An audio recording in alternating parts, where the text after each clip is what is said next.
Inside Story Uganda. Real source of political updates. Oyina agamba mbu abawala bannuku bambala ovulo tebambala bulega. Omanyi at times mutu forcing okubagamba ebigabo byotali bagambi. Gwe omanyi gwe walabye ddi tayambadde kalega. Otuuka ddi okulaba ina party yange. Are you supposed to accept? Era njagala ombulire teke ligamba nti buli mukazi ayambala kalega. Era watuuse ddi okulaba nti yayambadde kalega. That stupidity n'ennafu y'obwongo tugivumiriranga banna Uganda. Inti gwe wali bade tosobola kugamba nti mukazi munno bamwambudde oba muganda omwanyo kuba mwambudde n'ogamba yadi tayambadde kalega. Bagambye bwe bambala ovulo tebakola ki? Mute bateeka mubulega bene aremu anti tubeera nayo ku maredi agenjawulo. Bo basange mwe namuga mugambe abaana bamwe bwabagenda mu field banatira tugamba nti banatira tupimira nti baba bagamba mubagaye bambale empale awo wetulaga bambale nikazi. Kyamusanyuddeyo kulaba nti bagenze omukwatanga talina. Twagala obategeeza obusiiwufu bw'empisa bwe mwagadde okujustify nga teri agenda bawa space. Olwayinza oganti onabona mugabo abikalubye mu biveemu. Bw'okozesa olulimi olwo bulumu n'abivaamu. Gwe okakasa waliwo society eyinza okubeerawo nga terina bukulembeze. Yensonga lwaki tuba n'amateeka agakumaakuma buli occupying space ey'obukulembeze si politics yekka. Naye ekifo kyonna w'obeera wateeka okubaawo amateeka agafuga. Ekifo ekyo n'ogaba maka n'oba ready eno. Temuyinza kuŋŋamba nti gwe jaddi bw'oyagalidde oyambala nga bw'oyagala oyogera by'oyagala. So ensonga y'okuba nti campaigns nga bwe zitambudde ebyabadde embalala njagala okutegeeza eggwanga nti ekisooka akalulu kano tulina ba stakeholders ab'enjawulo. Yes. Tulina stakeholder asooka namba emu gye bayita electoral commission. Yekulira akalulu n'okulungamya entambuza y'akalulu era yeekalabalaba. Electoral commission yaweebwa ssente ezitambuza akalulu over 300 billion batambuza akalulu. They got the money. Neze batanafuna bagenda kuzifuna. Boza bwova ku electoral commission ba stakeholders abaddako bebe byokwerinda okufuba okulaba nti abakulembeze gye batambulira balungamizibwa. Stakeholder wokusatu the political parties. Ebibiina by'ebyobufuzi ebyenjawulo okulaba nti ebibiina by'obufuzi buli abantu bamwe omwana nominatinga mubakumaakuma n'okwongera obabuli awuto balina okutambuza campaigns. Stakeholder wokuna ye candidate at all levels. Buli mukulembeze oli okuva ku councillors baffe okutuuka ku mukulembeze w'eggwanga. Ba stakeholder abasembayo ye community banna Uganda mwenna. Kitegeeza nti bwe boogera ku kalulu we are all part of this. Fenna mwetuli ekyawukana nti gweoyingirira mu ku level ki. Now mwana omukutambula mukimanyi bulungi nti Honorable Kyagulanyi n'abala president waffe bamala okunominating ababa amateeka agabafuga. Amateeka agafuga presidential candidate. Naffe ba MP batuwadde amateeka agafuga akalulu tutambulira. Ne bakubula kye tuyita do's and don'ts. Kaakati entambuza y'akalunga bwe bayinza oli ayinza okugamba nti nga namugatana okutandika kugala gwe bw'okola general assessment akalulu katambudde bulungi. Abamu bajja kugamba mabega kawo nabuya the honorable Robert Mao ngagamba tekali mu vibe. Omanya obasuubira nti tujja kuba kubatiya gaasi. Kati tubakubye mutiya gaasi kasirise. Nawuddeko n'abakulembeze amu abalemerera okusimbawo wadde presidential candidate. Newankubadde basinzira gye basinzire ne bajerega abaliwo bakadingo tebabisobola. Naye bakadingo boyita bakadingo basobola okuwaayo erinnya lyabwe nti nze gwoyita kadingo Kyagulanyi Robert Sentamu nesimbyewo ku ballot kwendi. Naye ate ye gw'osuubira agamba nti ffe tubitegeera nnyo era tubimanyi naye essaawa eno tetweteeseteese tulidde olundi. Kati w'osinza n'ogamba nti tulidde olundi toyina model authority commentinga ku gwe bayita kadingo yeesowolayo ajja akulembere bannayuganda. N'ateeka erinnya lyo agamba obanga oyagala okumanya ekitiibwa kyo n'amaanyi go vaayo oteeka erinnya lyo ku ballot ne waba chairman w'erusi wano lw'olimanya oba olina omulamwa oba tolina. So tovangayo kuweebuula muntu yenna. Newobanga tomwagala gwe basunsude bagagenda ku ballot paper. So nsaba bannayuganda mwenna mutandika okuwa president Kyagulanyi ekitiibwa abatabadde batalina kikola. Era kyovula ffe bakandidate presidential candidates bona tubawa ekitiibwa ku level omuntu kasitava baga nti that person is a candidate. Gwe oba tomwagala tula mu njuyo. Kakati ensonga lwaki ntandikiddeeyo mukulengeza abakulembeze abamu basuubira nti they are at liberty bakolanga we baagala. Nsaba okutegeeza eggwanga nti buli gwolaba ku ballot paper nga candidate at all levels amateeka gatufuga geegamu. Mwami Museveni nga president wa ggwanga bwe tuba tutambula ne presidential candidate mu kalulu. In any case yabe takkirizibwa na kosa resources za government kutambuza campaign. Kubanga yo campaign ye NRM baba ino kuba ne resources ng'ekibiina zitambuza campaign zaabo. So ebintu byewalabye bitambula embalala nzikiriza nebaze bannayuganda abajje Sembabule president yaliyo nga nnya. Bwe namukyaza bannamagola bamukyaza nga nnya lwali lwakubiri.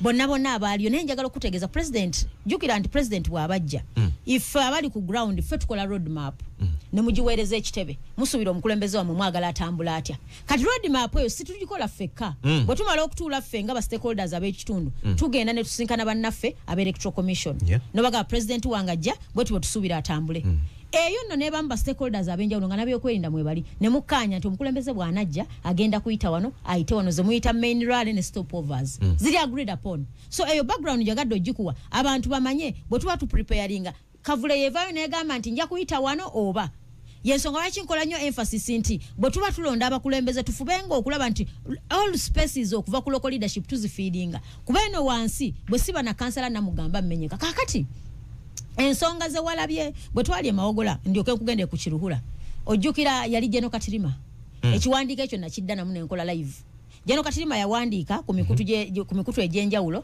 nti bannamawogola mwenna abawagire NRM mbasaba presidential candidate Kyagulanyi nga ze mwambale saati za kyenvu muzimbe ebiyitirirwa mugende mweteeke ku kkubo mumwanirize era namuddamu ne muga nti Jeno Kaihura abali mu t-shirt za kyenvu bayibire baanirize Kyagulanyi namuddamu ne mugamba Jeno Katirima mbadde sikusuubira kuba nti eyo level gy'oliko kubanga bw'obanga otugamba nti bwemba mutambuza akalu baatuwadde amateeka agafuga candidate amateeka agafuga butya bw'otambuza campaigns abawagizi bo olina kweyisa otya conduct of a candidate amateeka gonna bagatusomedde kakati gwe just imagine ng'olina Jeno Katirima yakulira ye NRM chairperson w'Essembabule naye gwe just imagine leader n'ogamba abawagizi ab'ekibiina ekirala nti candidate bw'oli bw'abajja yambala engoye zo oyimirire ku kkubo ogezaako kukola ki ensonga lwaki batusaba road map era abagamba we want to harmonize namugga gyali opponent we talina kubaayo beewala abawagizi because akalu tempers ziri high buli omu awagira we kakati abantu bano okusisinkana mu kkubo lyerimu gw'omanyiko eyo sijooboolese naye n'osanga omukulembeze abantu gwe baali wadde ekitiibwa navayo n'agamba abantu mujje ku makubo namba 2 ne bagenda ekiro ekyo nga 3 nga bazimba ebiyitirirwa n'okutimba ebifaananyi bya Museveni babikka ebyakyagulanyi Essembabule sebo namala kuvaayo n'enkubira RO returning officer ne muga taata bwe kabanga akakulemya okufuga akalu tugenda kwefuga ne mugamba line fujjo sebo twali tukola ekiro nga mobilization bwebeera nga ffe tuli ku side yaffe nga nabo bali kuyaabwe naye ekyenjawulo kye tulina ffe tulina amaanyi g'abantu bagenda okutuuka nga tebakyawera naye nga buli muntu ababuza abasajjamu okuleka obubuyabuya n'obubuguyavu kandidate wammwe si yajja lwaki temuleka abantu bano ne bakola omulimu gwabwe oliwo bw'alijja kola ebisinga ku byabano batimbulayo ebifaananyi byaffe byonna ebifaananyi bya Namuga ne babijjayo ebifaananyi bya Kyagulanyi ne babijjayo naye abo tewabagambako nalabye omwana gwe bakyaginze okuba nti actually ali bukoma nsimbi bagenda mutwala mu kooti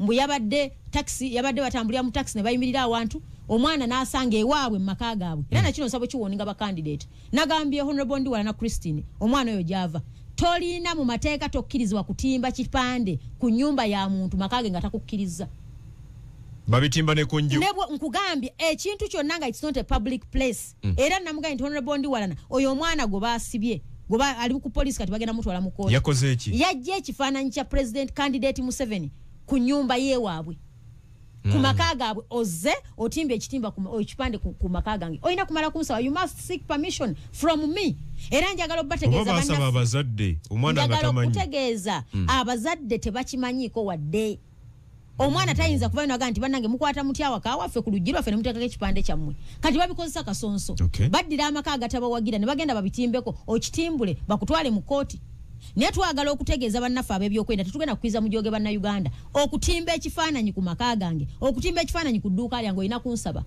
ebifo ebitali public you must seek for permission era nsaba ab'NRM bakozesezza nnyo advantage y'okuba nti bali mu buyinza okukozesa eryanya erisuse ku balala nze ewange nagenda ne reportinga ku police nyina cases nnyingi nga abantu opponent wange buli kifaananyi kyange akigula mutwalo buno obufaananyi these banners obitali bya bipapula buli akitimbudde mutwalo ne tutwala obujulizi ku poliisi ng'omwana akutte ekikuti akitimbudde ekira akitwala tebamukwatanga mpaka kati naye n'omusango oli kubanga oli adde akwata ku kifaananyi kya Museveni walaba akafaananyi kajja akabadde katambulako omuvubuka ow'eyembalala nga yeekutte ne vidiyo ng'atimbula ekifaananyi kya Kyagulanyi nga yeekutte ne vidiyo yo tebannamunoonya tannamenya mateeka kaakati guno eno process gye tuli mu kutambuza woonaatandika okwapulayinga amateeka selectively ogenda okusindikiriza munnansi okwerwanako yokkola ekiri mu magezi ge kati ebyo mbikuwadde ebyabadde Essembabule nti ekyali ekiruhula candidate waffe president Kyagulanyi yagenda enkeera ebyali bigenda kubeera Sembabule olugendo lwonna lutunyumize tuve Sembabule mugenda eri Antonde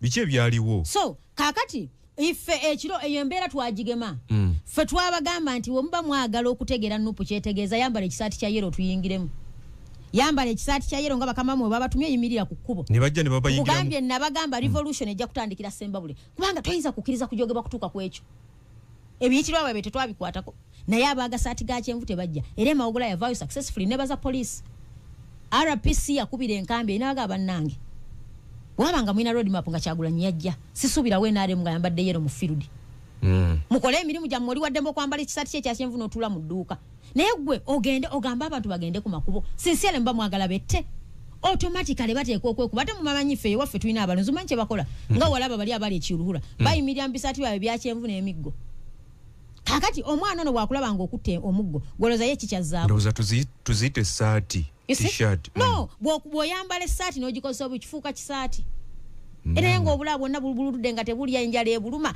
aliawo yonna n'ensi yamuvaako kankule baana mmwe buli obakusindikiza era nze ngamba banaffe aba Nuupu tewabaako akusindikiza mu bumenyi bw'amateeka temukikolanga era awe nebaliza presidential candidate waffe Kyagulanyi abantu abamu tebaagala kwogera but he has tried okufa okulaba nti tuba ne peaceful campaigns kubanga singa twali violent njagala nkule incidents ezali abantu zo bali baddeko ne baga nti ojjukira baagana president okuyingira iganga police net blocking ojjukira baagana president okugende Bukedea ojjukira baagana wobatuka tuwazinarua obalumba hotel ekiro ne bakola effujjo lyonna ne baspraying abaana banoonya ababbi simanyi obuma bwabwe mu motoka za police kakati walabye ekyabadde ekiruhula ku bavubuka abayambadde t-shirt za kyenvu abayambadde ebyo ebisaati ne batandika okukola effujjo n'embukuuli nga police eri wali eraba tebabagambyeko kigambo kyonna naye basobodde okusiba aba Nuupu nti bazizza omusango naye bano abakuba nga n'ebifaananyi we biri mu bo bakyabanoonyereza bino byonna bitegeeza ki bino byonna nze njagala Kasonso gavumenti enaagenda etandika okukola ebitakoleka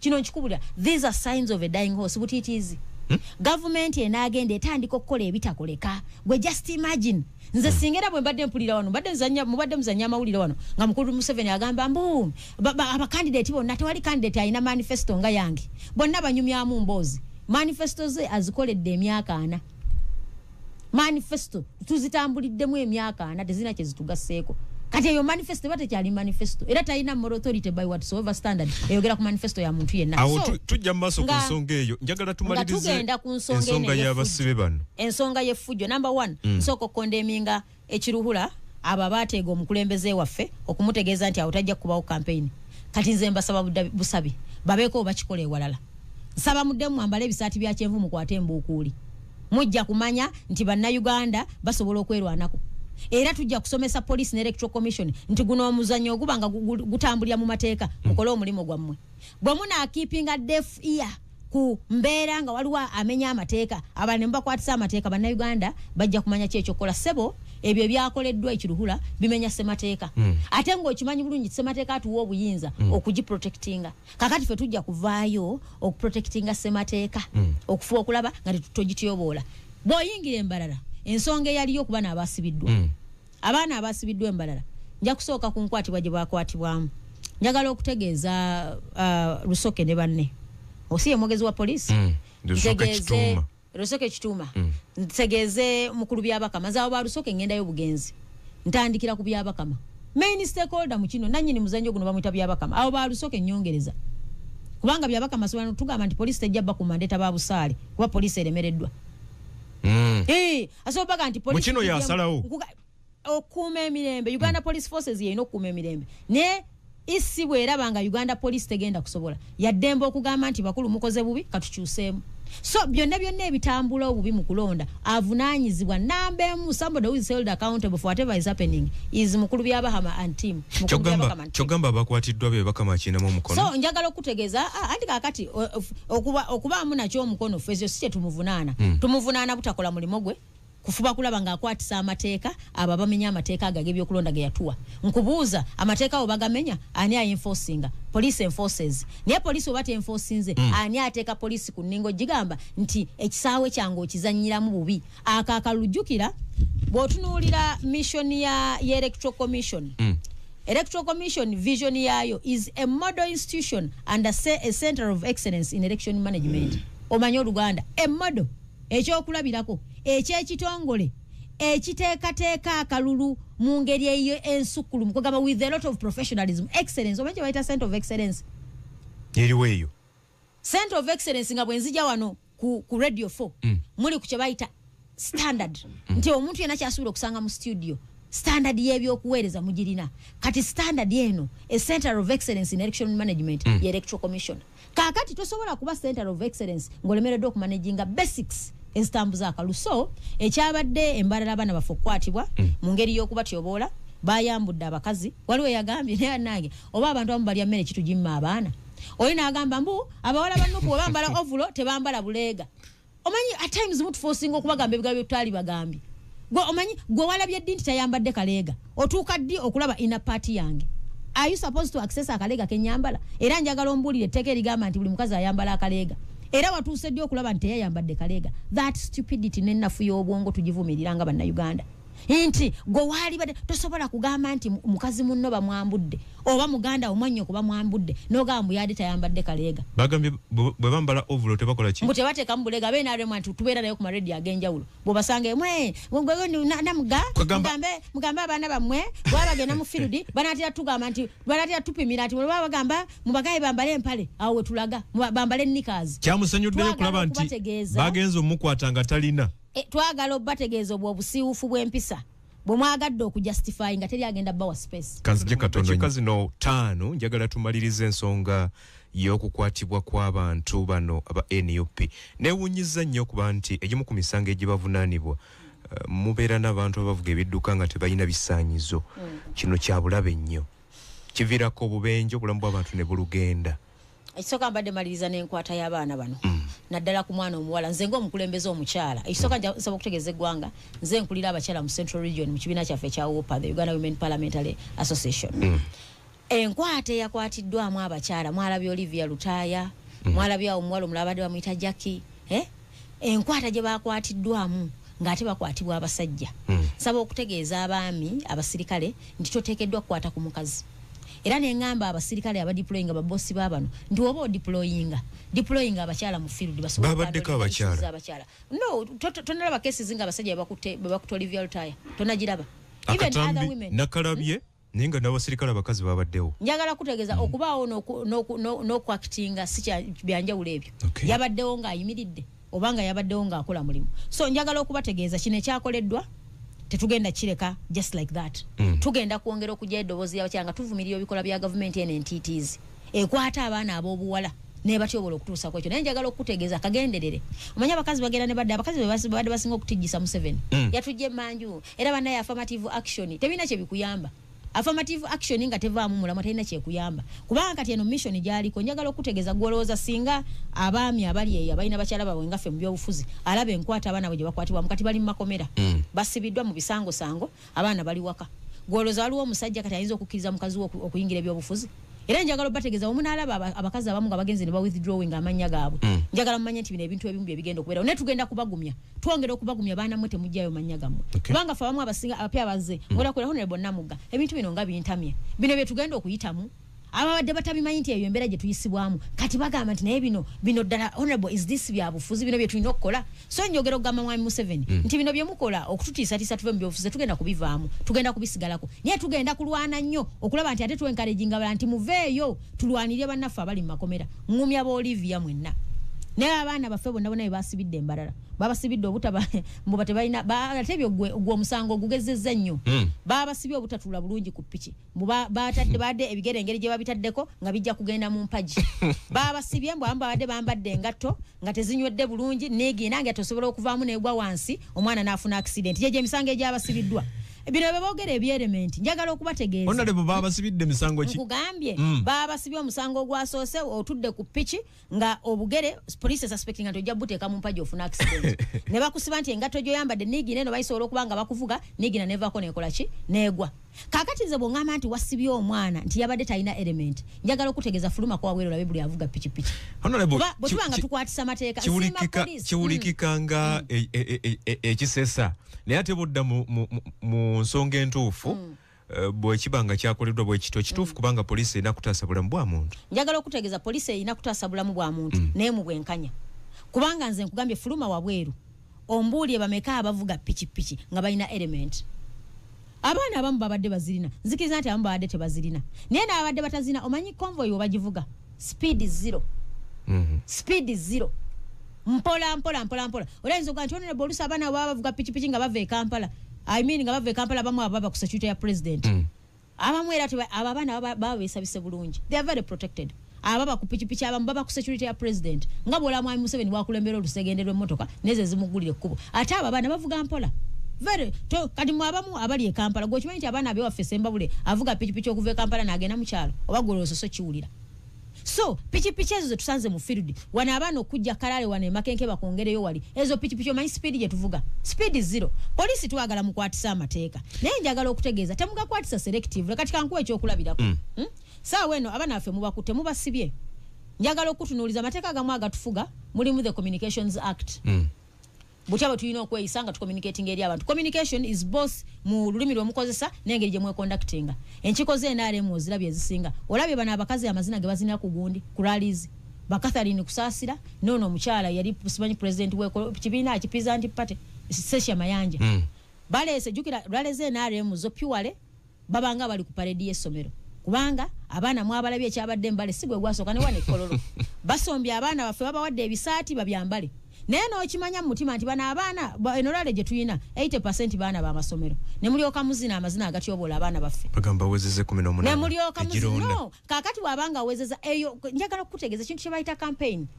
oteekwa okulowooza ku generation eno abaana baffe ne muzina amazina agatyobola ekitiibwa so njagala obategeeza ebyo byonna aho bennyini baali badde badiscipliningibwa.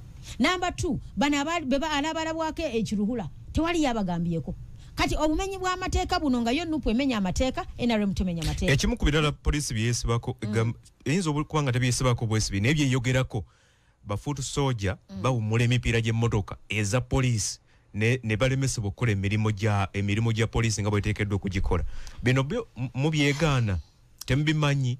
Waliwo omupoliisi atambulira ku rally za president gwe bayita Mukiibi oyo Mukiibi Sembabule gyali agenda okusooka okufunira ekizibu kyayita funanga ate nga si bano abokulwaliro bakimukoze naye abatuuze Mukiibi oyo alina envuga gyavugamu emmotoka agenda kuba yefulambu oba aggula bayagala ku blockinga naye bw'abanga ayitawo avuga emmotoka mu ngeri egira agobe buli ali ku kkubo ffe mawogola tuba kufuna accidents eyali zirese yali badde Mukiibi tebabagamba ku musajja oyo afande Mukiibi twala tugende kuba n'ebirala siyaga mwogerezako kigambo kyafande kuba byakola afande tasobola bikola afande abeera trained kakati okwo okusomooza kola abakola ku baana baffe bino byogera noga nti babagambye emisango gino gye babaguddeko na bino ebirala ebiwerekerwako gwe baali soose okuteekako omusango omunene yali badde Mukiibi okudisorganizing rallies abaana bakutte trade balina kuyita n'obayita ofubye okulaba ogenda mu maaso wa blocking obagaana okuyita waawo okukola efujjo mu rallies z'abanno okuba okulaba balemesa okugenda gye bagenze bino byonna nga tubitambuza njagala okutegeeza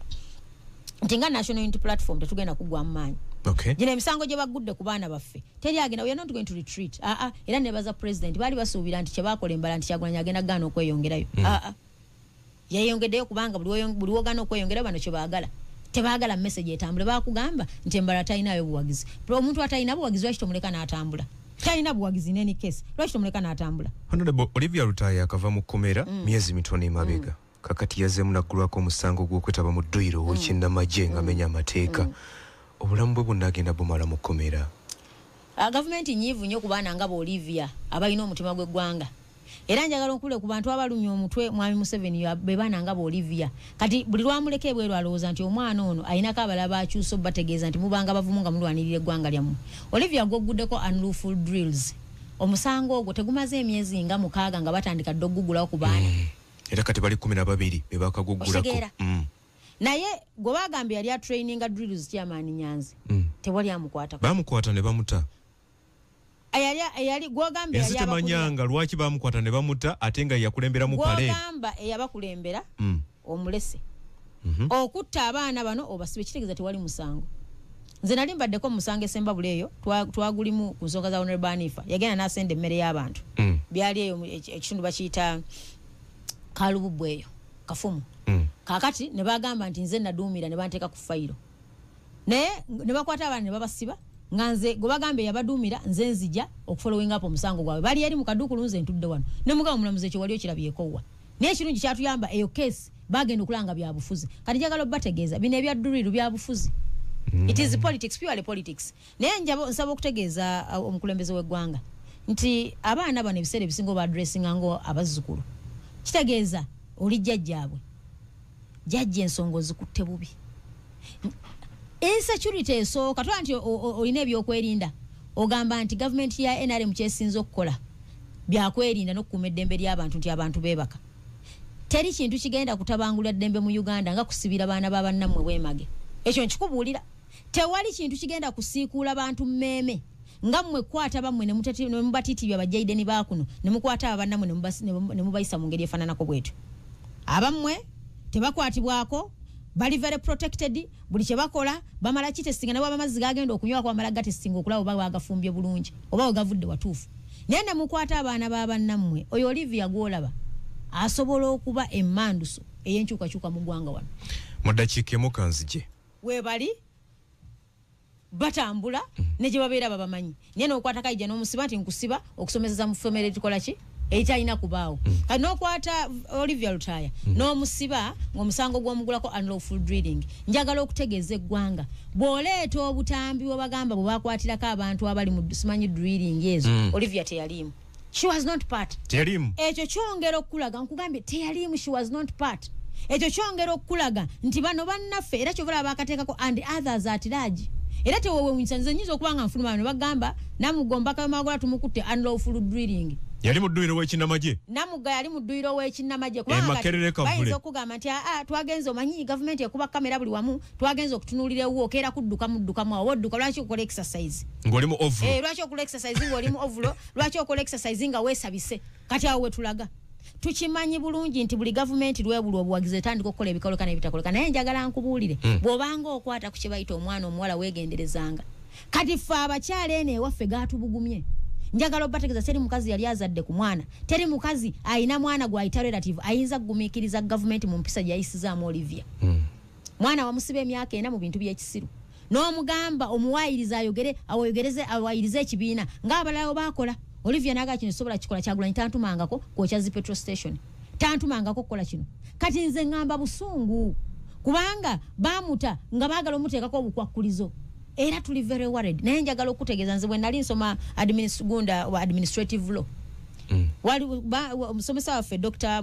Mayambala yatugamba nti okwata bwone obiranga biganye musomateko okwatangamu articles zino nnya number 1 is article 21 equality and freedom from discrimination nti bwobanga okupayinza space yonna ofubanga okulaba nti wabeerawo obwenkanya n'obutasosola mu byonna byokola mu nkwasa y'amateeka n'ebirala byonna number 2 is article 24 respect for human dignity and protection from inhuman treatment respecting dignity y'abannansi eno njogera kusemateeka Constitution of the Republic of Uganda the supreme law of the land bino bye balimu kutyobola ddembe ly'aba Olivia eddembe ly'obuntu kwajjukira enkwati omwana we wamulabye engeri yabadde abasirikale bamusikanga bamugira bazeno bazeri nosanga akasajja naye neze newunya abasajja onalabye omusajja amaanyi gatadde ku Olivia nenga look at this fool oyinza n'omusanga newuwa abantu tasobola kugulira ekifamire y'emmere tasobola kugula family y'emmere oba olesa abaana bo nga balina enjala bw'olesa mukazi wo nga yagenze okuzaala nga mu ddwaliro tewali bikozesebwa tobiteeka ku baana baffe wabadde omulaba nga alina obusungu obuva oba yabadde tabasasulwa musaala baleka bamu babanja n'okubanja so agamaanyi ge muteeka ku baana ffe mumanye mateeka ekirala article 28 is the right to fair hearing bwetubanga twapiarize before courts of law fena tulina okuwulirizibwa ate mu bwenkanya article esembayo 29 protection of freedom of conscience, expression, movement, assembly and association. Okay. Yeno jenkugambirako nti Kyagulanyi nga atambula. That is a basic, a given freedom and it's a human right. Human rights teziri negotiable. Tebaziteesa wakati weno wensinzira okugamba mwami Museveni. Wamuwidde bwe yagambye yabadde ne muhozi n'atugamba mwe tetugenda bakkiriza ng'ayogeza bukambwe alinga ag'abawala be batabani be. Yagala okubategeeza nti mbazayo article 1 sovereignty of the people. Dine eggwanga lyaffe ffenna ffe bannannyini nsi. The people of Uganda shall express their will and consent on who shall govern them and how they should be governed. Tuyina eddembe okusalawo kwani atukulembera era anaatukulembera atya. Oshega through regular, free and fair elections okulonda ba representatives baffe. Kakati bino byonna ensonga lwaki mbijjeyo katugenda kudda ku article 4. Sorry, Article 3. Defense of the Constitution. It is our responsibility. Wetulabanga waliwo atyobola ssemateeka okumugambako nti ba oyise wali komye. So jaga kutegeeza omukulembeze w'eggwanga amanye nti ffe basupervisor be. Okulaba bwetulabanga akyami sebo nga tannaba tugamba nti tajja tukkiriza. Naffe tulina eddembe limu nga tetugenda kukkiriza. We are not going to accept, we are not going to allow you okulaba ng'ottattana eggwanga lyaffe. Sebo njagala okugamba ffenna buli omu alina ky'atadde mu ggwanga. No, we've highly invested in this country. Nze okubeera munna Uganda okimanyi nti nze first investment y'eggwanga. Population y'eggwanga the 45.9 million. Ye capital w'ensi eno. We are the human capital of this country. Mwami Museveni bw'ona atandika okutyobola eddembe ly'obuntu n'okulengezza bannayuganda bayisaamu agengege teri agenda kuwa space. Okay. President Museveni gweyogerako era mbadde wano nyina ensonga ze bwe yabadde nga ayogerako ne bannamawulire mu kiro ekikeseza leero ng'ali mu bitundu by'e Sebei amaliriza okunoonyayo akalulu yagambye nti bannayuganda beewale nnyo abakulembeze okulonda abakulembeze abatalina bigendererwa birungi eri eggwanga abatalina nsonga ku basimbye okutwala ggwanga mu maaso n'agamba nti abamuvuganya nga ne Kyagulanyi mwali nti bali mu kwogera bwogezi ffa tebalina nteekateeka ntuufu eri eggwanga nagamba bannayuganda babeewale bino yagambye Uganda yeetaaga obutale bw'ebintu ebikolebwa tawulira bamuvuganya bwe babyogerako Uganda ekyetaaga amakolero tawulira bamuvuganya bwe babyogerako ebintu ng'ebyo bali mu kwogerera mafuukule gavumenti ye so kakati bwe nkuwulira ng'ogamba nti nawe olina obubaka bwomu njagala owuliremu wano katono ng'ayogera ku nsonga zino. Even professors, they don't carry research paper. What are you researching? You don't talk about market. China is a place of 1.4 billion people. So they have got that huge internal market. But they are looking for markets here. So how can Africans in danger? These leaders who are blind and their journalists who are blind, their journalists are the same like the leaders. They are blind, just talking about small things, accident. Already where we are now, everything we are producing is in surplus. Internal market is not enough for sugar, cement, milk, for what? So what do? We need a regional market. But in the political class, you don't hear anybody talking about market. No? Power, to be elected. To be elected to do what? Why don't you stay in your house and do nothing there? Because when you are elected and you don't know what to do, you put yourself in danger. It's safer if you stay in your house. You don't hear anybody talking about the market. Journalists, fourth estate. Is it fourth? What are you talking about? You don't talk about... President Museveni agamba bangi banoonya power awulira mwogera people power tabitegeera yategeera kimu makolero butale ebintu ng'ebyo era tajja kubitegeera era talibitegeera tajja kubitegeera era talibitegeera kubanga bw'otunuulira gavumenti emyaka 4 nga buli luvannyuma lw'okulonda emyaka 5 oleeta manifesto ng'oleeta manifesto saawa eno otandika okubulira eggwanga aba bannesimbyeko bali blind. Mwami Museveni amaanyi gataddemu okunoonya akalulu omuntu atuweerezza emyaka 4 alibadde sigateekamu yalibadde sigateekamu otadde ebifaananyi ku airport bw'otunuulira ekibuga Kampala buli everywhere kifaananyi kya mukulembeze w'eggwanga myaka 4 okyetimbatimba Museveni yalibadde yeetimba dda ku mitima gy'abantu nga takyatimba bweru yalibadde ku bantu abateekamu ssente okukuba campaign teyalibadde Mwami Museveni omuntu aweereza abantu kino nkikubulyako naturally abantu ng'obaweereza be bakunoonya n'oba oyagala okugenda bakugamba nti mukulu Museveni togenda tukyakwetaaga naye amaanyi g'oteekamu okunoonya akalulu n'obunkenke bw'otadde ku ggwanga ng'okanoonya that is a sign nti tolina kyokoledde eggwanga singa obadde obikoze ffe twalibadde tuyaayana taata togenda saawa eno otubulya regional market nga buli omu akimanyi bulungi tubadde ne East African Community East African Community obuwunga bwaffe bwe bugobere South Sudan East African Community amagi gaffe ne gagobwe Kenya East African Community nakugamba ndese parish development model tugatteko omutindo tusobole okexporting ebintu up to now Uganda ly'eggwanga erikyasinze okexporting ebintu as raw materials naye emyaka natubadde tuyimba value addition so njagala okutegeeza eggwanga nti bwe mpuliranga kati atugamba simanya about regional markets 40 years otubulya regional markets saawa eno ng'okimanyi bulungi nti Uganda is an agricultural country naye ng'omulimi akyabonaabona n'afiirizibwa 100% obulimi buloka n'abufunamu n'osimba kasooli n'afulumira ku nnusu 3 n'osimba ebijanjalo nga kilo wagigula 2,000 n'efuluma ng'etunda nnusu 8 tetufunanga solutions Kalusu n'atawaanya abalunzi ente ne zifa ne bagamba nti twagula vaccines ne zifiira mu ministry ya health ministry ya agriculture ne bagamba nti muntu yena ina akimanyi nti biki ebiruma bannayuganda mu ngeri y'ebiri muntu fertilizers emyaka 4 tetulina fertilizer factory in this country tuja importing fertilizers from other countries myaka 4 nga government ye NRM gwanti tunonyo obutale nakugamba ntuguddewo industrial parks in different parts of the country gende semba bule jebafula industrial area ombulire eki kakati tutuse ku nsonga eyabaka ba parliament okuba nti banoonya akalulu nalabye enkola eyebibiina buli alina kadi y'ekibiina kya NUP basazeewo okukolera wamu naddala mu kibuga Kampala ne Wakiso tulina candidate babiri tuyina candidate ali mu leading state Honorable Kyagulanyi Robert Sentamu ne candidate Museveni follower kati aba embiranyi abiri bali bate omanyi akalunjagala mukabale akaluka tukaneke unzika wawulide candidate munyagwanga kugamba ntinze bwe nebalabala nkyali mu namba 5 naye ensemvula kakati nze kugambe ba candidate betusuubira betulina ani ali mu leading seat kakati tuyina candidate number 1 candidate crowd puller candidate yagadde nnyo abantu candidate asinze okuleta manifesto ennungi era candidate nze kati gwempa kati tuli ku 74% gwempa bitundu 7 Honorable Kyagulanyi president wa NUP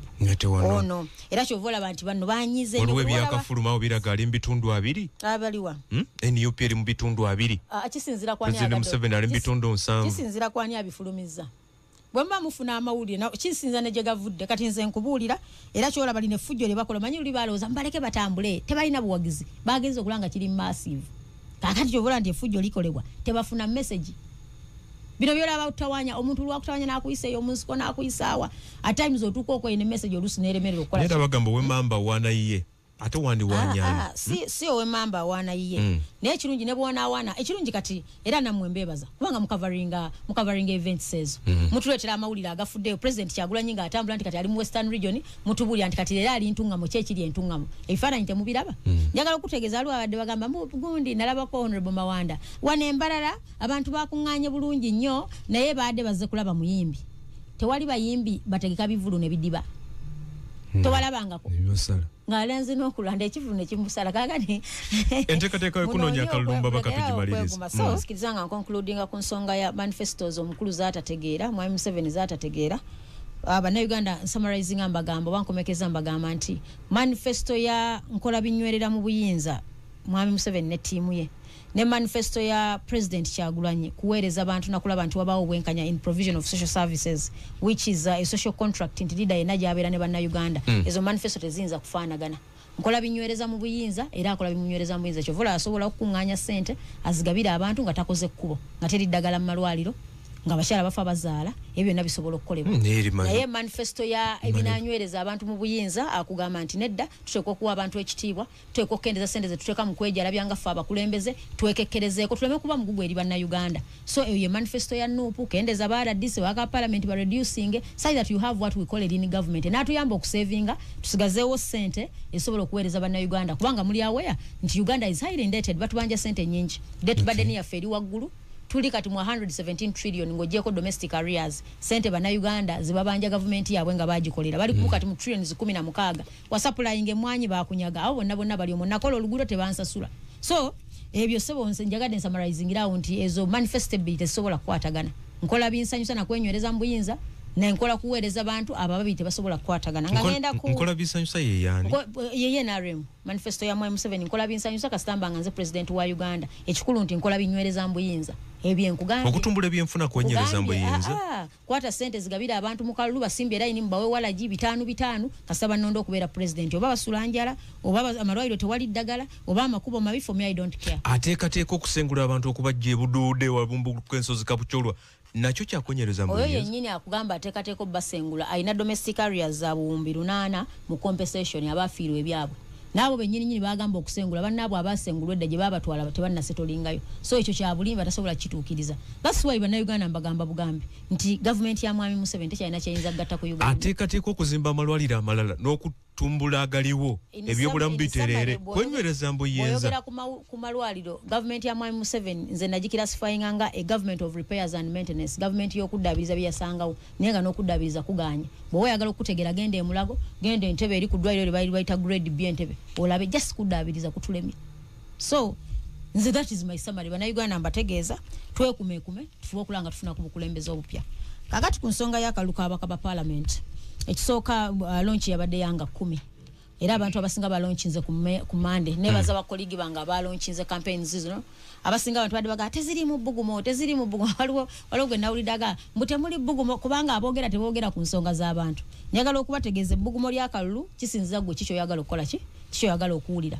naye n'okubajjukiza nti njagala mutegere nti politics has been highly commercialized ebyobufuzi byayingidde mu ssente nnyingi kalulu kali mu ssente okubisa ipande byokka okubiteekawo ogenda okukulembera bw'ababaka ba parliament zino million 3 is not little money naddala ku bantu abatandika so kyewalabye eggulu ekyokwegattanga ekibiina abantu banoonyeza akalulu awamu ekisooka it is cost effective ekyokubiri nti kyanguwa okugaba message you give a message to the same people at the same time it is very very effective mu communication kati ate jjukira n'obudde bwe tulina nti campaign zatandise nga 10 okulonda kwa 15 so from 10 to 15 oyina around emyezi 2 zennaku 6 n'ennaku 10 oba 12 so ennaku ezo obanga toziplaningidde bulungi kijja kukalubiriza andi ekirala kiyambako electoral commission obutakozinga congestion abantu bakola so kakati nze bwenzijanga omubaka wa Nakawa ne kansala najjanga kansala ne meya najjanga meya akalumu kasaba mu bantu bebamu so kiyambako obutakoya abantu ate n'abantu okufuna message yemu ate jjukira nti mwenna akabonero umbrella kati buli omutambula as a team it is easier message ya okutambula amangu okusinga okweyawula number 2 even okupulingako bannamwe abatalina busobozi sente zo buli omupulinga mu pool nemaya because the same meeting mukozesa the same public address system mukozesa the same service providers mugabye materials kubanga nze bwe ngabawo kino mulana agabawo kino at least it is kiri cost effective si cost effective kyokka but effective mu communication message muwadde abantu but even kyangu nnyo to reach out ku bantu abangi mu kiseera ekitono ennyo kati womubeera committed namba every time we must move tulagawa and the beauty of it is kati buli omala okuba campaigns ezo zolabanga rally nene nti ate muleka mukyajinze bano gye muvudde nti ffe wetuva what next era ekyo nkigamba abantu bulijjo president waffe gyavudde kati semba bule yavaayo ffe bwavaayo tusigala tukola tekitegeeza nti president waba agenze oba MP agenze mayor agenze nti mwe mutule butuuzi teams zaffe zisigala ku ground sigala zikola activities okulanga banoonya akalulu nyumba ku nyumba n'okufuba okulaba registers twazifulumyanga ekibiina era buli bitundu bina registers mugende mwekebere mu registers n'okwongera okusomesa omanyi challenge tukyafunye electoral commission tekyokoze kye bayita sensitization of the masses ku nsonga y'ebyokulonda tebasomesezza bulungi this time round I don't know banamwe mukirabye okusomesa kubadde wansi nnyo baba nga bakozeekokko bateeka obulango ku maradio awo bakomye kakati ffe twongera n'okujjukiza abantu waliwo obupapula bwe tugenda tugaba okulaga abantu butya bw'otiikinga akalulu omanyi obukyayi buno osobola okusanga omuntu ng'akyawa nnyo omuntu nayagala amulage nti yamukyawa ng'alinga alowooza nti bwe naakagirako bwe nti ajja kkalaba akitegeere nti namukoowa kati bw'atuuka okutiikinga eno wansi n'atiikinga Kyagulanyi bulungi nnyo najja ku Museveni n'amuteekako X manyi enteekateeka y'okunoonya akalulu ekozeseddwa bannaffe so far I'll say so far so good balina kwemanaginga bulungi n'okuba encouraginga nti banno bamala okukola ewuwo tonafuwa at times mu byobufuzi omuntu osanga bamalayo omukolerako batandika omukubira bane enkyalikola kino bane obudde bundede dedede kubanga yewe bamazeeyo era kyovula mu bikola temukola wantu wa muntu kumalayo mulundi gumu kwatako wano n'okwatako wali n'okwatako wali for Mawogola now Mawogola county Semba bule district there we are Mawogola county tuina constituencies nya nombaka omukyala ombaka wange omukyala ye Nina Rose Kankunda addako addako yembaka wange eyesimbyewo okuvuganya yembaka ani aliyo kati yembaka wange omukyala aliyo wenarem honorable Mary Begumisa naye tebamuwa kadi NRM yakomyonga independent ne Lulira yawangula independent no yali wenarem Luli ali ku card abadde ku card so tuina ekifo ky'omubaka omukyala tuina ekifo ekya Gorete Namuga omubaka wa parliament wa Mawogola county aliyo era ddako katuyina honorable Semata omukulu Semata tanaba kufuka honorable si honorable Semata idi ye Mawogola north then we have Mawogola west tuinayo Mawanda Muhammad kati Remi Yaga oye yaliyo bamusubula ne tumusibulirawo naffe wamala omuwa kadi naga nti amumpadde kadi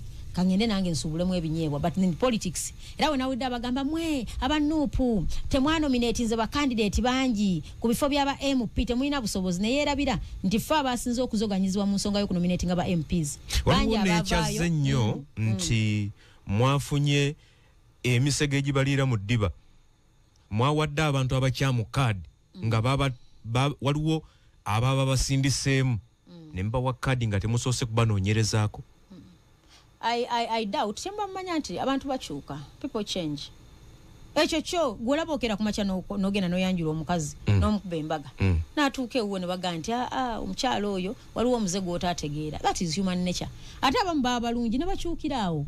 Kyenkugambye nti kati mwami Museveni sente ze NRM kyezikola kati ekisinga okuba ekikulu kugezaako okugula bakulembeze era teweewuunya ng'otandise okuwulira amabaluwa okuva mu bantu ab'enjawulo I've withdrawn oluvannyuma lw'okubaavuwaza olya agenda naga kati gwe weesimbyewo era togenda kuwangula kati bwe tukuwayo buno obukadde 5 genda oggulewo akaduuka k'ebinyeebwa kati n'obuuza gwakuwa oddugulewo akaduuka k'ebinyeebwa era kitagenda n'akaggulawo gwoba olina sente z'osobola okungabula nvemu lwaki tozikozesa naawe n'oggulawo edduuka kati era mujja biraba don't get surprised nga wagambye bano bavuddemu bano bakoze batya ebyo tobyewuunya naye nga nzijjukiza bannayuganda nti nupu ya nominating ababaka ba parliament ku direct seats 216 216 naye nga mumenta dda abaffe bebalemesa mwabiraba mu ggwanga lyonna bukedeya olina akera kumakyana mugaa nti agenda DPC akuwa olukusa you saw those things abalala ne bagulwa you know there are so many things that happened but ku direct seats twakola abantu 216 then ku babaka abakyala tulina 76 candidates so bino byonna bwe it's an achievement for the opposition naye njagala okutegeeza nti fenga maogola this is how we are going to run our elections. The beauty with okuweereza kwe tubaddemu akalulu nga obadde mu bantu tekamenya nnyo kubanga kaba kaabwe ndowooza nze omubaka omu mu Uganda yonna abalonzi gwe bawa ssente za nomination era ekyo nkyebaliza Katonda kati mu kubanga tubadde mu strategy zaffe ez'okunoonya akalulu tezijja kuba za maanyi nnyo. Number 1 tugenda kubaako ne open rallies eziri joint ezo tujja zikola era tutandika next week naye akalulu akasinga ke tugenda okukola kagenda kuba door to door ba coordinators baffe ku bitundu ebyenjawulo mu byalo kutambula nga banoonya akalulu k'omubaka kabanoonya akalulu k'omubaka omukyala buli area banoonya akalulu ka kansala era kati wano ndi ku radio ne bakansala bange gye bali banoonya bululu batambula tiimu yaffe tetudde okuva president bwe yavaawo ate president yagenda okujanga gye tuli tunoonya akalulu so ate namwe nembeebaza kati okimanyi nti wano wendi ndi mu campaign oba tokimanyi engeri gye zaggulwawo kakati saba wano wendi n'ebbanga ly'omaze ng'onkyaza ebirowoozo ebinvaamu waliwo akkiriza naga nti namugambaka wa parliament mawogola Sembabule yonna okutwaliza wamu emanyiddwa nga ekibiina kya NRM gye kyefunza mu 2021 n'ovaayo n'ogamba nedda NUP ereesewo enjawulo n'obeera omubaka wa NUP yasooka Sembabule kakati tusuubire nti ku mulundi guno opposition enafunayo ebifo ebirala mu Sembabule eyo n'okutwaliza wamu sooka nsaba okwebaza Katonda nze ng'omubaka ndi mumativu nti benasuubiza bannamawogola ku buvunaanyiza obw'omubaka wa parliament ndi mumativu nti at least mbaweereza bulungi tebibulamu teri muntu atuukiridde nti byonna bye wayagala abikoze but kye bayita okukola obuvunaanyiza obw'omubaka wa parliament ate naddala ali mu opposition we have checkmarked this government bannamawogola nkisuubira bakiikiriddwa bulungi eyo gye tuyita representation oversight ogobera ssente z'Essembabule nze njagala okubula natuuka Essembabule eyo nga ku district eyo gy'olaba nga omanyi abakozi abaliyo gundi yeyandeeta gundi yeyandeeta tebagambwako twatula mu meeting esooka kino kakigambe eggwanga twatula mu meeting esooka nga bamaze okutulonda mu 2021 chairman wa district bamuyita Nkalubo omanyi bwe yagamba mumanyi bulungi Nkalubo oyo gwazogwanyiza ebbanga n'agamba kakyanga mbeere Essembabule mu district eno sirabangako babaka ba parliament nga batudde wamu nga bwe mutudde olwaleero statement yo manyi kyetegeeza kakyanga mbaawo mu Essembabule sirabangako lukuŋŋaana lwonna nga babaka ba parliament batudde wali batudde wamu bateeseze district ani yakola ekyo kuleeta obumu no kakati bwe nkugambira nti okugenda kwaffe mu district eyo don't take it for granted njagala obbabuulya gwe teeberezaamu baali b'NRM bokka naye nga beewaako obujulizi nti wadde tubadde ffe kate tutuulangako gw'omanyi obulabe obuli mu babaka abatawuliziganya when do you sit to consolidate okusabira ekitundu kyammwe kubanga parliament eyo nga bw'ogira tuli ku bukiiko obw'enjawulo kati wemubanga muwuliziganya bino okuba mu bibiina eby'enjawulo ffenna interests zaffe kufuulufiiringa bannamawogola bye baagala kakati bulombanga temusobola kusisinkana ku nsonga zigatta abantu bamwe then you are very useless. So njagala okukutegeeza ndize kye bayita oversight okulondoola ssente y'essemba bulata si wange yokka. Era budget bwefuluma ekirungi obadde omayo kimanyi bulungi nti naliko kikoka budget emyaka ebiri ekitundu egyasooka. Very active member. Okugoberera ekirungi ate okimanyi nti nze nali mu public service gye bayita budget okugigoberera. Eyo ngigoberedde okufuukula nti number 1 ssente z'essemba buli bwe zibanga zigenze zikozesebwe bulungi. Challenge tubadde tufunye yokka nti nga bwolaba budget shortfall ebadde across country. Ne bayisa budget mugenda okufuluma nga kumpi budget execution is at 50%. That has been a general problem.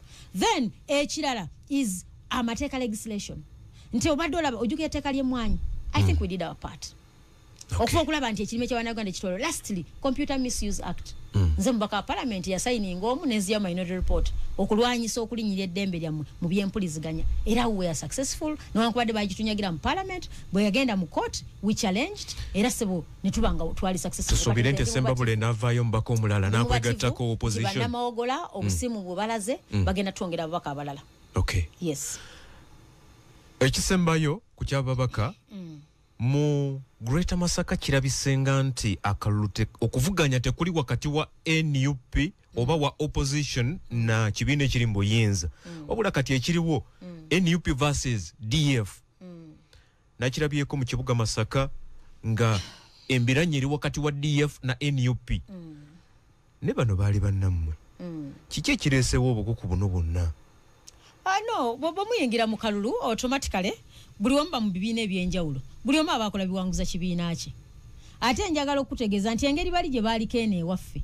Nozaleka baagala tulaga nti twavaayo nga muli banafu nnyo. Kale naffe tulina obbalaga nti okuvaayo kwammwe tekwakosa nnyo kibiina. Twali tubeetaaga naye munnanga omwasa wano mugaa nti atugenze. What do you say? Gwe omukazi wano bw'okola ki? Ogaa nti kati ennyumba ngikubyewo ngimenye. So njagala okutegeeza bannamasaka. We are confident nti National Unity Platform mujagala. Tuli bamativu nti ekibiina kyaffe kyaleese abakulembeze abalimu ensa. Era nga nsuubira nti bajja baweza nakano nkizikiriza nsembyeyo nkoogere. Nsaba okugamba bakulembeze bannange buli ayana okufuna ekifo ky'obukulembeze. Bino ebintu bibiri bya njawulo. Okulwa mu Parliament n'okukola ebigasa abantu bibiri bya njawulo. Okitegedde bulungi? Okulwa mu Parliament n'okugasa bya njawulo. Number 2, okusoma ennyo ng'oli qualified. N'okubeera ne experience n'okugasa abantu nabo byawukana. Osobola okuba omuyivu ng'obuyivu obuyamba gwe naye nga tebuyamba bantu.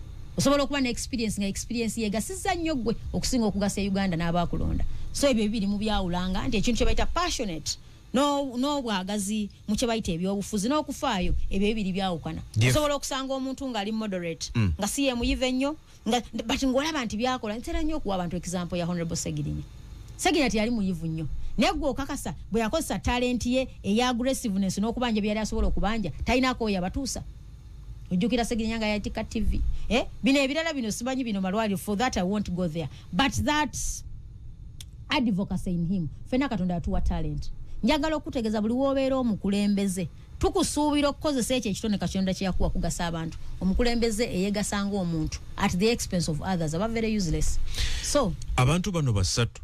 Honorable Mpuuga mu Nnyendo Mukungwe, Honorable Bedi Bwanika mu Kimanya Kabonera, Honorable Juliet Kakande mu kibuga Masaka.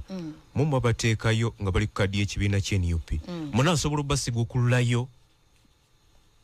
Ekisooka si ffe tusigulula. Bannamasaka be basiima ne balonda omukulembeze gwe baagala. Era nze I'm very hesitant okumala ennyo obudde to discuss colleagues. Bagamba nti yes gye bali era okimanyi bali mu DF. So buvunaanyizibwa bwabwe okumarketinga ekintu kyabwe. That's their responsibility and duty. Naye tusuubira nti bannayuganda ekirungi bakkiriza nti baali wansi wa kadi ya National Unity Platform kyekibiina ekyabaleeta. Bwe baba nga basenguka ne bava ku lyato ne bagiramu ne bagenda ku lyato eddala. It's upon them to explain to the country. Ku noti 75 ne noti 393 kampulirize ku bannayuganda abali mu bitundu ebyenjawulo. Kiki mugamba ku nsonga zino ezoogeddwako waggulu? Honorable zaakoonyeeko ne zitakoonyeddwako. Halo. Sebo. Wangi Sebo. Sebo bali kuweereza ggwanga Uganda n'Obuganda. Bali kuwuliriza. Radio 4 ensusu zingitumbudde. Eggwanga lyonna n'ensi yonna kwe tuli kasa otuleetedde Prime Minister w'eggwanga Honorable Goleti Namuga small size full package Kamanga Dake Mawogola. Era nfukamidde ne nebaza abazadde abaatuzaalira Golodi maama ne taata basanaziikibwa Kololo bazira ggwanga kubanga Honorable Goleti Namugga afuuse ensonga nga nze pulezidenti wa Brain Soja mu ggwanga Uganda taata Jona nga njogerera Honorable Minister Pasis Namuganza newankubadde mpagira Pulezidenti Museveni naye Honorable Goleti Namugga ye mubaka asoosowaza omuntu owa wansi ye mubaka atasosola mu ddiini mu ggwanga na buli kimu otunulira ekiri Essembabule eyo nze kyampaliriza okwagala ofunako akabanja Essembabule enguudo nga nnungi amazzi amayonjo batandise okuganywa kuli baali banywa bisolo lwa Goleti Namugga naye gwe gende waffe mu Kasande eri gye muli tuziika otuukeyo tulya tunywa na biraalo bya nte enguudo mbi tunywa na bisolo so n'olwekyo abakanga babeera ku fulo ya palamenti kakiiko ka paaka wali mbadde mulaba twetaaga obbaza mu palamenti nga mmaliriza akalulu kano kagenda kunnyumira lwa nsonga tugenda kufuna abakulembeze ab'enkizo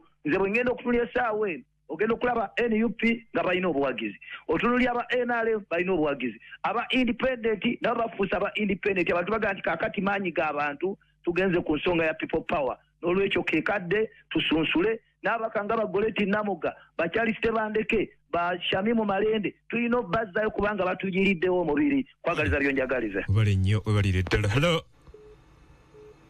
mukulu hello wanjisebo webale tuweereza webale kuliriza naawe munsigire no Masindi yesebo mwebaza omukyalo tutera mubaka oyo yesebo genda maaso abemawogola batuddizeyo kale abadde ayogera yagala kwewulira bwasiri hello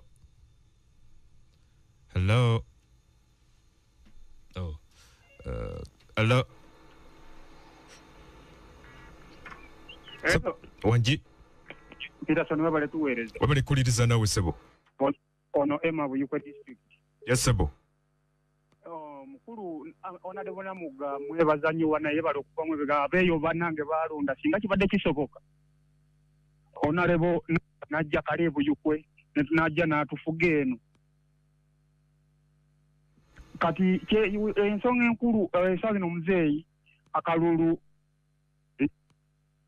kamusabuseeko naye lwaki muzeeyi atabuse bwati olw'ensonga nti osobola okugenda mu kisaawe n'osamba omupiira olw'ekigambo ekingi ova kikuviirako okuluzinga niweekuba kyu oba neweeteeba goolo kati ye muzeeyi balamusiza nnyo mwebalo tuweereza kale babali nnyo balire ddala hello mukulu kale ono alabika tajja kwogera kanfuna ono tuwunzike hello honorable tuwumbe kubanga amasimu ndabika